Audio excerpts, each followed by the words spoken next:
Hi friends, இன்றைக்கி நம்ம சேனலில் முடக்கத்தாங்கீரை காரக்குழம்பு எப்படி வைக்கிறதுன்னு பார்க்க போகிறோம். இதான் வந்து முடக்கத்தாங்கீரை. இது வந்து சந்தைங்கள்லாம் இப்போ நிறைய கிடைக்கிது. அது இல்லாமல் நம்ம வீட்டில் ரோட்டோடமாக நடந்து போனோன்னா ஓரங்களில் நிறைய இந்த கீரை இருக்கும். நம்ம கவனிச்சிருக்கவே மாட்டோம்.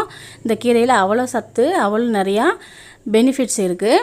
பாருங்கள், இதுதான் அந்த கீரை. அதை பறிச்சுட்டு வந்து நல்லா க்ளீன் பண்ணி வச்சுக்கோங்க. இப்போ நம்ம காரக்குழம்பு எப்படி வைக்கிறதுன்னு பார்க்கலாம். எண்ணெய் ஊற்றிக்கலாம். நல்லெண்ணெய், தேங்காய் எதுனாலும் ஆட் பண்ணிக்கலாம். இப்போ எண்ணெய் ஊற்றிட்டு 2 ஸ்பூனு எண்ணெய் காஞ்சதும் வெந்தயம் போட்டுக்கலாம்.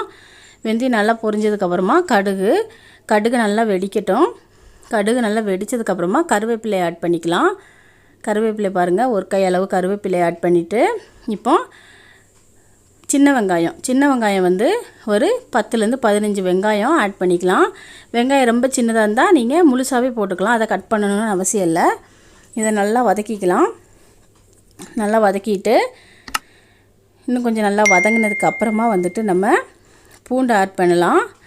கொஞ்சம் வதக்கிக்கலாம். இதை வெங்காயம் வந்து ஓரளவுக்கு ப்ரௌன் கலராக வதங்கணுன்னு அவசியம் இல்லை. ஓரளவுக்கு வதங்கினதுக்கப்புறமா ஒரு 10லேருந்து 12 பல் பூண்டு அதையும் போட்டு நல்லா வதக்கிக்கலாம். இந்த முடக்கத்தாங்கீரை வந்துட்டு ரொம்ப மூட்டு வலியால் அவதிப்படுறவங்க, அவங்க வந்துட்டு ஒரு வாரத்தில் 2 நாள் 3 நாள் வரைக்கும் இந்த முடக்கத்தாங்கீரையை செஞ்சு சாப்பிட்டாங்கன்னா அவ்வளோ நல்லது. மூட்டு வலியெல்லாம் கொஞ்சம் கொஞ்சமாக குறைய ஆரம்பிச்சிடும். இது ரெகுலராக சாப்பிட்டு வர மூட்டு வலியே இல்லாமே போயிடும். அந்தளவுக்கு பெனிஃபிட்ஸ் நிறைஞ்சது இது. இப்போ கீரையை வாஷ் பண்ணி நல்லா கட் பண்ணி எடுத்து வச்சுருக்கோம். அதையும் இதில் ஆட் பண்ணிடலாம். ஆட் பண்ணிவிட்டு நல்லா வதக்கிக்கலாம். இது வந்து குழம்புலாம் வச்சு நம்ம லாஸ்ட்டாக ஆட் பண்ணலாம். கொஞ்சம் பச்சை வாசனை இருக்கும், நமக்கு அந்த அரோமா டேஸ்ட் வராது. அதுக்காக தான் நம்ம இந்த வெங்காயம் கூடவே சேர்த்து நம்ம வதக்குறோம். இதை நல்லா வதக்கி விட்டுக்கோங்க. நல்லா வதங்கினதுக்கப்புறமா நம்ம தக்காளியெல்லாம் ஆட் பண்ணலாம். அந்த வெங்காயம், வெள்ளைப்பூண்டு, அந்த எண்ணெய் அதெல்லாம் சேர்ந்து அந்த கீரையோடு சேர்ந்து அந்த அரோமேட்டிக் டேஸ்ட் வரும். அதுக்காக தான் நம்ம இப்போவே ஆட் பண்ணிக்கிறோம். இதை நல்லா வதக்கிட்டு ஓரளவுக்கு நல்லா வதங்கியிருக்கு. இப்போ வந்து நம்ம தக்காளி ஆட் பண்ணிடலாம். 2 தக்காளி நறுக்கி வச்சுருக்கேன். அந்த 2 தக்காளியும் இதில் ஆட் பண்ணி நல்லா வதக்கிக்கலாம். அப்புறமா ரொம்ப நாளாக தலைவலியில் இருப்பாங்க, அவங்க வந்துட்டு இந்த கீரையை 2லேருந்து 3 நாள் வரைக்கும் வாரத்தில் சாப்பிட்டு வந்தாங்கன்னா அந்த தலைவலியும் இல்லாமே போயிடும்.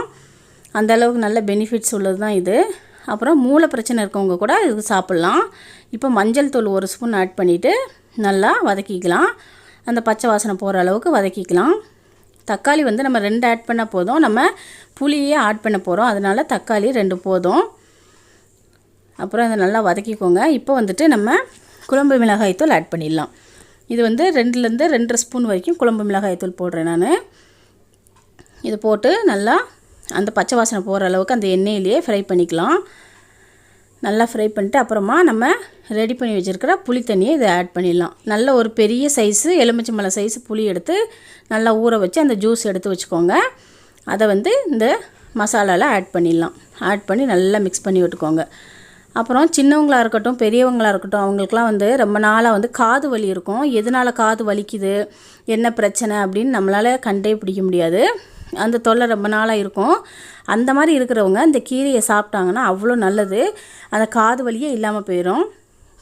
அதனால் இந்த கீரையை வந்து வாரத்தில் 2லேருந்து 3 நாள் வரைக்கும் நீங்கள் தாராளமாக சேர்த்துக்கலாம். இதுவே வந்து கீரை காரக்குழம்பாக தான் சாப்பிட்ணுன்னு கிடையாது. நீங்கள் வந்துட்டு கீரை சட்னி, அப்புறம் தோசையில் ஊற்றி சாப்பிட்லாம். அப்புறம் முடக்கத்தாங்கீரை வடை அதெல்லாமே செஞ்சு சாப்பிட்லாம். இப்போ நமக்கு தேவையான அளவு தண்ணி ஊற்றியாச்சு. உப்பும் போட்டுருவோம். போட்டு நல்லா மிக்ஸ் பண்ணி விட்டுடலாம். நல்லா மிக்ஸ் பண்ணி விட்டுட்டு உப்பு செக் பண்ணிவிட்டு நம்ம மூடி வச்சிடலாம். இது வந்து நல்லா கொதிக்கட்டும். பாருங்கள், குழம்பு வந்து பார்க்குறதுக்கே நல்லா சூப்பராக இருக்குது. கீரையை வச்சு காரக்குழம்பாலாம் யோசிக்காதீங்க, ரொம்ப நல்லாயிருக்கும், செஞ்சு பாருங்கள். இப்போ குழம்பு நல்லா கொதிச்சிருக்கு ஓரளவுக்கு. இப்போ வந்து நல்லா கிளறி விட்டு உப்பெல்லாம் செக் பண்ணிவிட்டு நீங்கள் மறுபடியும் நம்ம மூடி வைக்க போகிறோம்.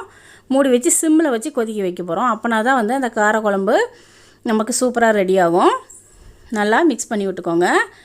மிக்ஸ் பண்ணிவிட்டு க்ளோஸ் பண்ணி வச்சிடலாம். க்ளோஸ் பண்ணிட்டு சிம்மில் வச்சுருங்க. அது நல்லா கொதித்து அந்த எண்ணெயெல்லாம் வந்து சைடில் ஓரமாக வந்து நிற்கும். அப்போ தான் வந்துட்டு நம்ம காரக்குழம்பு ரெடி ஆகிருக்குன்னு அர்த்தம். யூஸ்வலாக எல்லா காரக்குழம்புக்கும் அப்படி தான் பண்ணுவோம். அதே மாதிரி தான் இந்த காரக்குழம்புக்கும். நல்லா ஒரு தடவை மிக்ஸ் பண்ணி விட்டுட்டு இப்போ மறுபடியும் மூடி வச்சிடலாம். அப்புறம் இந்த மூளை பிரச்சனை இருக்கிறவங்களும் ரெகுலராக இதை சாப்பிட்லாம். ஆல்ரெடி நான் சொன்னேன். இது வந்து ரெகுலராக சாப்பிட்டு வந்தாங்கன்னா அந்த மூளை பிரச்சனை கூட தீந்துடும். பாருங்கள், குழம்பு வந்து நல்லா கெட்டியாகிடுச்சு. எண்ணெயெல்லாம் ஓரம் ஒதுங்கிடுச்சு. இப்போ வந்து நம்ம குழம்பு வந்து நமக்கு 90% ரெடி ஆயிடுச்சு. இதை வந்து ஒரு பாத்திரத்தில் மாற்றிட்டு நம்ம சர்வ் பண்ணலாம்.